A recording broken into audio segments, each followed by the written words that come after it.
Hello everyone, मैं भरत रुनीवाल आपका स्वागत करता हूं। आज हम डिस्कस करने वाले हैं इस वीडियो में कि किस तरीके से सीए इंटर या सीएमए इंटर की पढ़ाई की हमें स्ट्रेटजीज बनानी चाहिए। सबसे बड़ा डाउट हमारा ये होता है कि मैं पहला ग्रुप करूं या सेकंड ग्रुप करूं या दोनों साथ में करूं। इवन जब मैं अपनी पढ़ाई करता था तो मुझे भी ये चैलेंजेस आते थे कि पहला करूं, सेकंड करूं या दोनों साथ में करूं। बट मैंने स्ट्रेटजिकली पहले को अच्छा मजबूत किया था और सेकंड साइमल्टेनियसली मैं पढ़ रहा था। स्ट्रेटजी के साथ अगर आप पढ़ते हो ना तो आपके लिए बहुत आसान हो जाता है कि किस तरीके से मैं मैनेज करना है। तो उस स्ट्रेटजी से जब मैंने किया तो यस, आसानी से मैंने दोनों ग्रुप को अच्छे से हैंडल करते हुए क्लियर किया।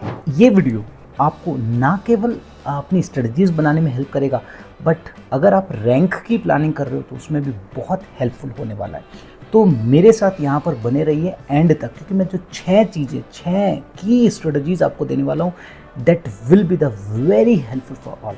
और मैं आपको 100% ये बोल सकता हूँ कि अगर आपने स्ट्रिक्टली अच्छे से उसको फॉलो कर लिया तो सक्सेस आपको मिलेगी ही मिलेगी। तो सबसे पहले एक ओवरव्यू मैं आपको बता देता हूँ कि जब आप फाउंडेशन से इंटर में आते हो तो थोड़ा सा सिलेबस आपका बड़ा हो जाता है। नो डाउट आपके पास प्रिपरेशन का टाइम भी थोड़ा सा ज़्यादा रहता है, बट अब हमें यहाँ पर स्ट्रेटजी के साथ में जाना पड़ेगा। तो सबसे पहले मैं आपको एक ही चीज़ बोलूँगा कि कोई भी स्ट्रेटजी बनाने से पहले आपको एक ओवरव्यू करना पड़ेगा, सिलेबस गो थ्रू करना पड़ेगा कि हमारा सिलेबस क्या है। जब आप सिलेबस गो थ्रू कर लोगे, आप एक अंडरस्टैंडिंग ले लोगे कि हाँ क्या क्या टॉपिक हैं, उनका क्या क्या कनेक्शन है विद द प्रैक्टिकल एस्पेक्ट, अगर तो बहुत अच्छा हो जाएगा। इसके लिए आप क्या कर सकते हो, अपने सीनियर से बात कर सकते हो जो ऑलरेडी इंटर पास कर चुके हैं या इंटर का एग्ज़ाम दे चुके हैं, या अपने टीचर से कनेक्ट कर सकते हो। तो उससे क्या होगा, एक ओवरऑल एस्पेक्ट आपके दिमाग में आ जाएगा कि हाँ what are the topics which we are going to learn, जो हमें पढ़ने हैं, सीखने हैं। So this will be very helpful. जो सबसे पहला मैं आपको बोलूँगा, कोई भी स्ट्रेटजी बनाने से पहले ये सारी चीज़ें आपके क्लियर होना चाहिए। And now I am going to tell you the key strategies. सो सबसे पहला चीज़ जो मैं आपको बताने वाला हूँ, पहला आपका डाउट आता है कि मुझे खुद से करना है, सेल्फ स्टडीज़ करनी चाहिए या क्लासेस करनी चाहिए। देखो, सेल्फ स्टडीज़ के लिए आप क्या करो, या तो 10-15 दिन आप ट्राई करो खुद से, देखो कि कितना आप समझ पा रहे हो, टफ जा रहा है, आसान हो रहा है, ठीक है। फिर कुछ क्लासेस के डेमोज़ ले लो, कुछ ऐसे फैकल्टीज़ जिनके रिव्यूज़ आपके पास यूट्यूब पे अवेलेबल्स होते हैं, ठीक है। स्टूडेंट से बात कर लो, फीडबैक देख लो, उसके बेसिस पे आप कुछ डेमो लेके उन डेमो से ट्राई करो कि आपको जो चीज़ खुद से करने में समझ आ रहा था क्या आपके लिए वो आसान हो रही है, क्या समझना आपके लिए आसान हो रहा है, अंडरस्टैंडिंग ईजी हो रही है।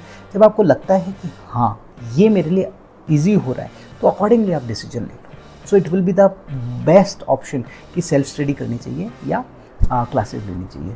देखो, हमारे टाइम में तो हमें बिल्कुल भी पता नहीं होता था कि यूट्यूब पे कौन पढ़ा रहा है, कौन, मतलब हमारे टाइम में तो यूट्यूब पे सेशन होते भी नहीं थे, तो हमें कुछ आइडिया भी नहीं था।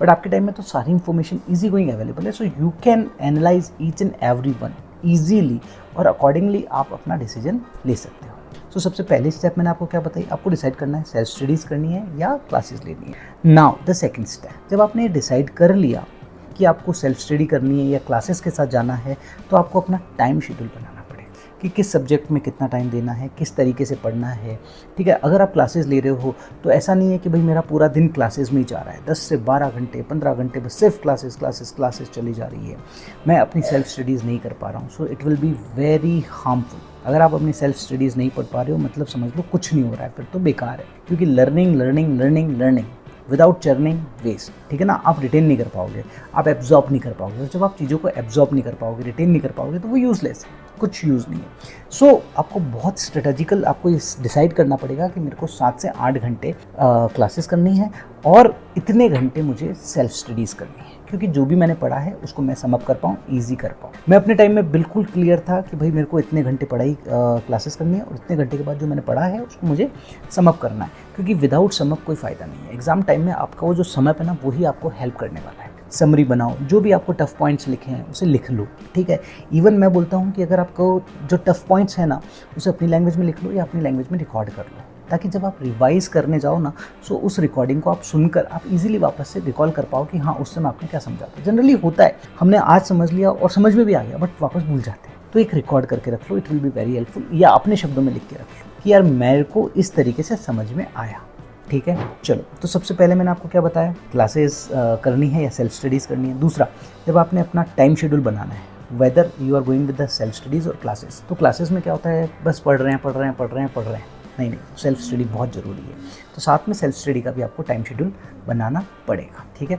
तीसरा जो आपको ध्यान रखना पड़ेगा, ठीक है, that is the very important, कि आपको अपनी वीकनेस और अपने स्ट्रॉन्ग एरियाज़ को समझना पड़ेगा। क्योंकि होता क्या है, कुछ टॉपिक्स हमें बहुत अच्छे लगते हैं और कुछ टफ लगते हैं। क्योंकि जैसे जैसे भी आप इंटर में आए हो, तो इंटर के अंदर आपको टैक्स हो गया, ऑडिट हो गया, एकदम नए हैं, आपने पहले कभी नहीं पढ़े, तो आपको अपना उनको एनालाइज करते हुए आपको देखना पड़ेगा कि आपके वीक एरियाज़ क्या हैं और आपके स्ट्रॉन्ग एरियाज़ क्या है। अकॉर्डिंगली आपको अपनी स्ट्रेटजीज़ को मोल्ड करना पड़ेगा। नो डाउट, जैसे टैक्सेशन है, शुरू में आपको लगेगा कि यार क्या हो गया है, कौन सी चीज़ है, लेकिन जैसे जैसे आप उसमें इंटरेस्ट डेवलप करोगे ना, it will be very helpful. Same for the audit, because आपने पहले पढ़ा ही नहीं है इसको। सो ये बहुत बहुत बहुत जरूरी है आपकी स्ट्रेटजीज़ के लिए कि you have to do your स्वॉट एनालिसिस। आपकी स्ट्रेंथ और आपकी वीकनेस को आपको एनालाइज करना पड़ेगा, ठीक है। जब आपने इस तरीके से स्ट्रेटजी बनाई ना, it will be very helpful. और चौथा, that is the important point, that is the writing practice और मॉक टेस्ट। तो जब आप अपनी पढ़ाई कर रहे हो तो रेगुलर ड्यूरेशन पे आपको राइटिंग प्रैक्टिस करते रहना पड़ेगा और मॉक टेस्ट देने पड़ेंगे। चैप्टर वाइज टेस्ट तो आपको देने ही हैं, बट मैं आपको स्ट्रांगली रिकमेंड करूंगा कि आपके 3 से 4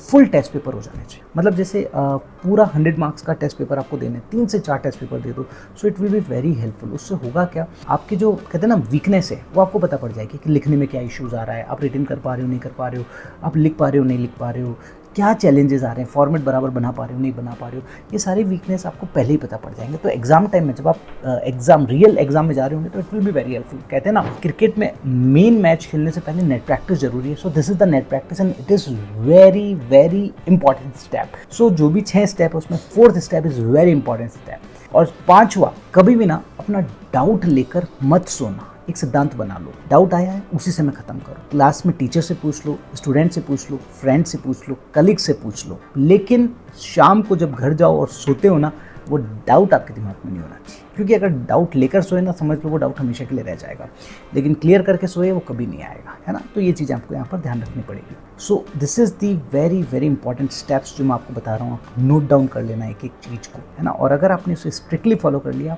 मैं आपको एक चीज़ विश्वास दिलाता हूँ कि आपको कहीं प्रॉब्लम नहीं आएगी। और 6th and the last point is that, अगर किसी सब्जेक्ट आपको टफ लग रहा है तो उसे कैसे हैंडल किया जाए।